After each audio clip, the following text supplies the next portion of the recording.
Look, I know the school board is really into the buy local thing, and it's good that we're helping the small businesses around here, but we can't deal with all these mushrooms. The ladies and I are sick of cooking with them, and the kids look sad every time we serve them. It's been 11 days in a row so far without fail. The local mushrooms are making it into the plate in one form or another. From the looks of the shipment we got this morning, it'll be at least another week of the same. We've got some good kids in this school, lots of good kids. I've been here for going on 40 years now, and this might be the best crop of students I've seen. I don't know why, but this whole buy local thing feels like we're shortchanging them. It's like they're getting less than they deserve for being so polite and studious. I know it's not my place to say. I'm just the lady who serves them lunch, but I've been here long enough to know how many kids look forward to their lunchtime.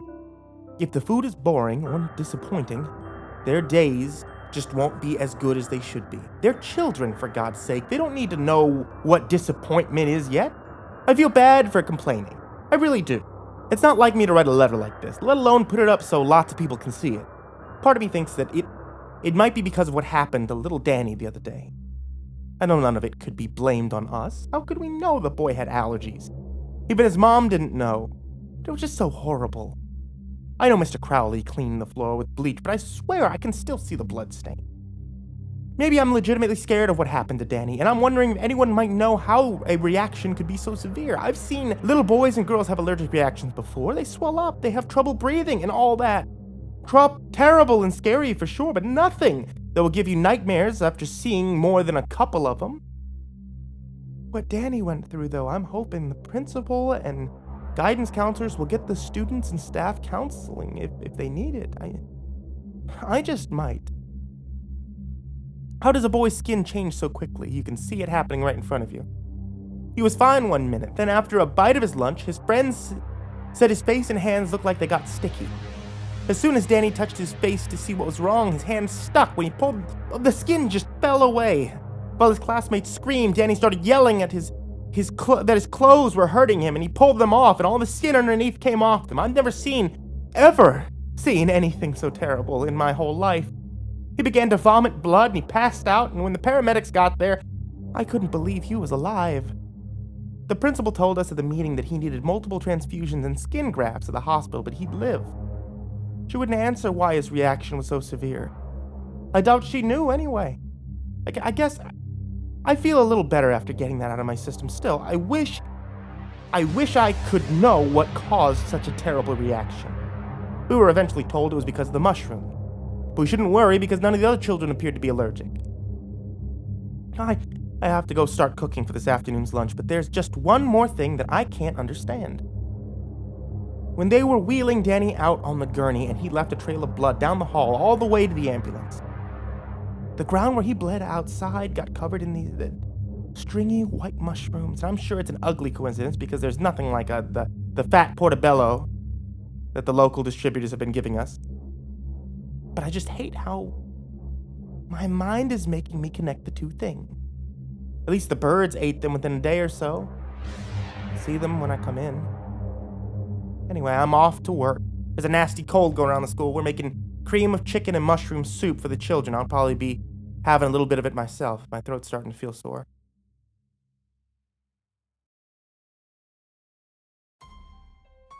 After all the schools and municipal cafeterias stopped taking shipments of wild mushrooms from the country co-op, they all came to my company for us to use.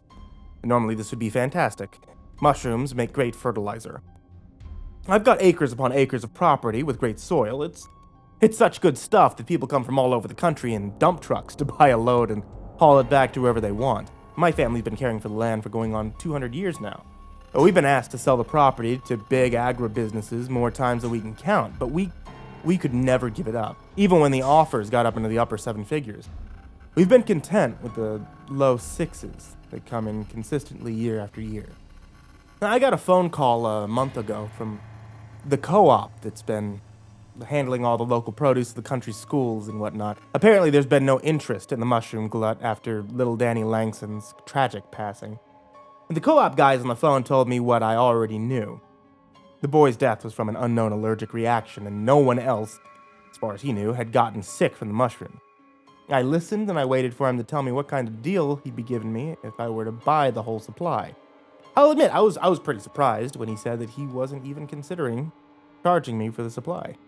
Now, to the contrary, he said the co-op would give me $5,000 if I sent our trucks over to take them all away. $5,000 sounded like a hell of a lot for a local farm co-op. And when I said that to the guy, he just said, well, a hell of a lot of mushrooms. Now, two of my guys, Ramon and Juan, headed over to the co-op. One on a dump truck and the other in a backhoe. Ramon and his dump truck were the first to arrive, and he radioed me the minute that he saw the amount of product that he'd have to move. I called in 2 more guys and sent them with another 2 dump trucks. When all was said and done, they'd picked up 8 truckloads. I let them split the $5,000 amongst themselves. The last half of the truckloads were delivered after dark, so even though I knew I was getting tons of things, I was still taken aback in the morning when I saw the mountains of fungus sitting in the field near the barn. I went over to investigate, and I saw the majority of them looked like portobellos. But there were some stringy white ones in there that looked like the Japanese kind I can't remember the name of. The 4 guys who had helped me out yesterday were there at the crack of dawn. They hadn't expected such a huge bonus yesterday, so they were eager to get to work and show their appreciation. I always believed it's important to treat people who you employ with respect. But these guys have been with us for a long time. Juan had just celebrated his 30th year here. Without him, the company would have never been as good as it is. I make sure to tell him that as often as I can. They got to work loading the mushrooms into a huge grinder that's been part of the business for almost a century.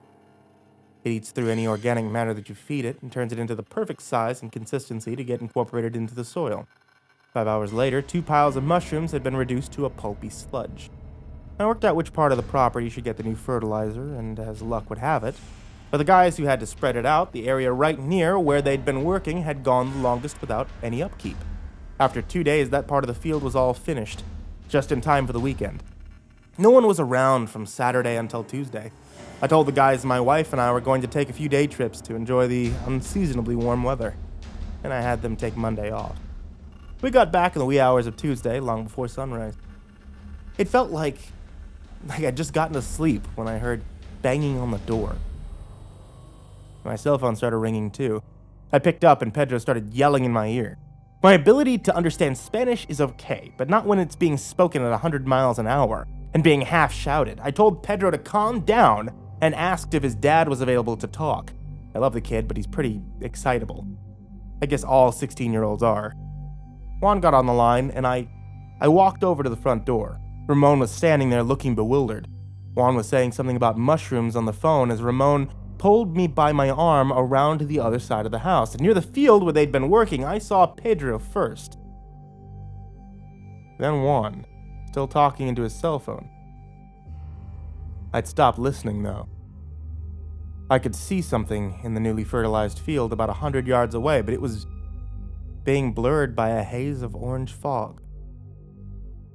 The 4 of us walked towards the field. I started to get a nagging feeling of unease. There were large, bulbous shapes protruding from the ground. Even as we closed in, their clear shapes eluded us. The dark orange fog still obscured the details. Ramon pointed out footprints in the dirt, all converging on that part of the field. The more I looked, the more I saw. Tens of pairs of footprints. Orange fog licked at our feet and ankles and legs as we got closer. I pulled my shirt over my mouth and nose before walking any closer. The rest of the guys did too. The footprints appeared to come from all around, all spaces out as if they were running. We'd gotten close enough to make out the bulbous forms. They were some kind of fungus. They looked like giant pieces of ginger root sticking out of the ground. Their sides were lined with pores, some open, some covered with loose membrane. Out of nowhere, Pedro screamed and put his hand up to his face, dropping his shirt from his mouth in the process. I saw him gasp in a lungful of the fog. My eyes widened when I saw what startled him. Bodies were wrapped around the base of each mushroom stalk as if they were embracing them. Their skin was destroyed. I couldn't think of any other way to put it. Massive patches were missing, usually a foot or more in diameter in each spot.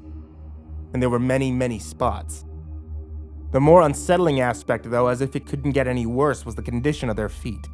Some of them were in tatters, bones sticking out of shredded muscle and veins, dangling like thick, loose hairs. I didn't know what could have possibly happened. It almost looked like they were worn away. We heard loud breathing behind us. We spun around. A hideously thin woman, completely naked and patterned with areas of missing flesh, ran by us. One of her feet was missing, and each step pushed the stump of her ankle into the dirt. She ran face first into one of the mushrooms, wrapped her arms around it, and sunk to the ground with a smile on her face as her arms slid across the pores into the stalk. They burst open, filling the air with more orange fog. The men with me were all talking loudly to one another and backing away.